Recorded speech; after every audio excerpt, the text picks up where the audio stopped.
Alan, it's a pleasure to have you. Thank you. Thanks, Mateen. It's great to be here. Um, I said this earlier to a couple of our speakers. I think India is going through a renaissance in terms of technology and commerce combined together, and you are at the right place at the right time. Snapdeal is one of the big companies in e-commerce, one of the unicorns, as they say. Yeah. You think the amalgamation of technology and the economic empowerment of India is enabling this? Where do you see Snapdeal as a company moving forward? Sure. So at Snapdeal, we're driven by this one big ambition, which is to bring 1 million sellers online, and most of these sellers are entrepreneurs. And so this idea, particularly sitting here in Silicon Valley, of empowering 1 million entrepreneurs is actually incredibly, both a very big idea and very inspiring idea. The other thing we find is, so today we have about 150,000 sellers, so we're about 15% of the way there. About 30% of the sellers end up being women who are first-time entrepreneurs. So this is also, a huge amount of empowerment, not just for across the board, but specifically around women entrepreneurs. What we also find is that there is sort of this diversity of products, right? And if you go to, let's say, a shop in Delhi or a shop in Chennai or Bangalore, there is sort of this joy of buying, right? You get to know the artisan or the craftsman who made whatever you're buying. And there is just this, understanding how they went about creating whatever you're buying. Sometimes they'll say, why don't I get it home for you? I'll set it up for you, etc. And a lot of that hasn't found its way back into e-commerce, right? So when you go online and do e-commerce, it sounds a bit robotic today, right, and it doesn't reflect the real world as much. So we're also launching products like a couple of weeks ago, we launched this app called Shoppo, which brings real world buying into e-commerce. And so you actually talk directly to the seller, and it's called chat, buy, sell, right? So we've eliminated most of the friction out of the system, and you chat directly with the seller, and you ask them any questions you have, etc., much like you would do in the real world.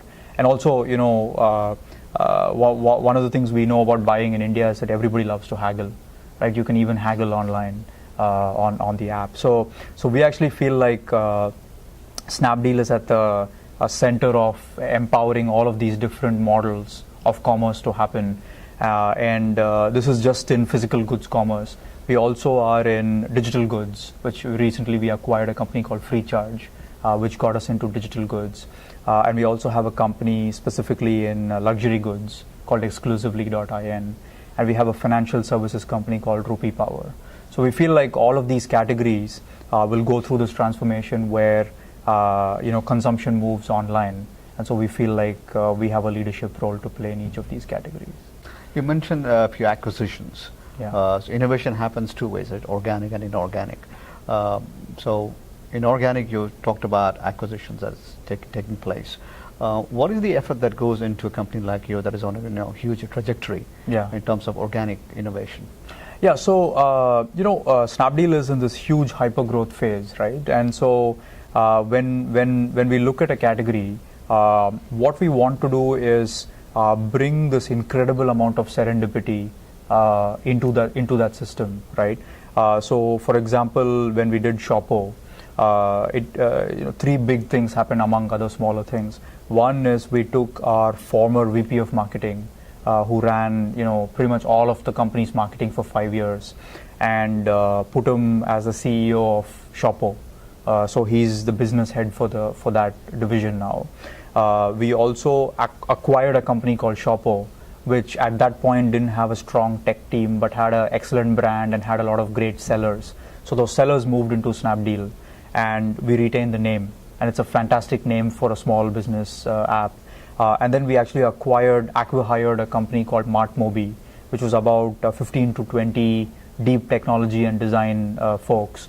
And so the combination of Sandeep, who's the head of Shoppo, MartMobi, and the old Shoppo brand was sort of this incredible amount of serendipity where all this entrepreneurial energy from multiple directions sort of came and collided and resulted in the version of Shoppo that we launched. And so we approach categories in both ways. So Shopper was actually a homegrown innovation that I wouldn't be very surprised if a year from now it's probably as big or bigger than Snapdeal, right? Which is obviously a very high bar. Separately, sometimes when we approach a category, which happens quite often, we feel like there is this expert in that category who has gone through what I call the idea maze, right? Which is something that Ben Horowitz uses in a lot of his descriptions, where he's literally thought about everything in that category. And why would you take a year or 18 months to figure out what this individual and his or her team has figured out, better than anybody else in the country? So we actually partner with those companies. They still stay extremely independent, but we're able to partner with them and cut the time to market or cut the time to growth, etc. And they, being venture funded companies, can now focus less on fundraising, etc., because they have a very stable home and focus completely on product and technology innovation. So that partnership ends up being very successful. I'll come to the consumer side, who are your buyers and the sellers. One is providing technology in the platform. One, you mentioned, understand the culture and enabling them every day. So empowerment through technology in that sense. When you talk about million or so, entrepreneurs that you're trying to create, these are small, not even mom and pop shop. These are people who some of them are literally working from their homes. Some small crafts, things of that nature. How easy does it get for you to enable that? One of the things that's quite incredible is one would imagine that when you go from Silicon Valley to India, because a lot of new users in India may not have used iPhones or really high-end smartphones for a long time. You'd imagine that their bar for what they want to consume is low because they're such new users. It's just like the opposite is actually true, right? Their bar is the same bar that Silicon Valley has for a great app, right? So you actually have to build the same kind of excellent quality, world-class quality app in India as much as in any other part of the world. Also, by the same token, if you look at the ambition levels of sellers, right, their ambition levels are like no different from any of us, right? They just haven't had the level of enablement and the level of tools so far. And so, they do have a bit of a initial thing around technology adoption. Some of them may not have worked that closely with technology before. And so we take it upon ourselves to, make these products very intuitive and make these very simple to adopt. And that, I don't think that is on them. That's really on us to make the product simple and intuitive, and the product really disappears. And what they are able to do is sort of go achieve their entrepreneurial ambitions. And our products just kind of disappear and act as enablement, as really an enablement layer. Very well said, I think. I like what you said. The product just disappears and the experience is what remains with them. On that note, thank you again for coming and sharing, and wishing all the success. Thank you so much, Mati.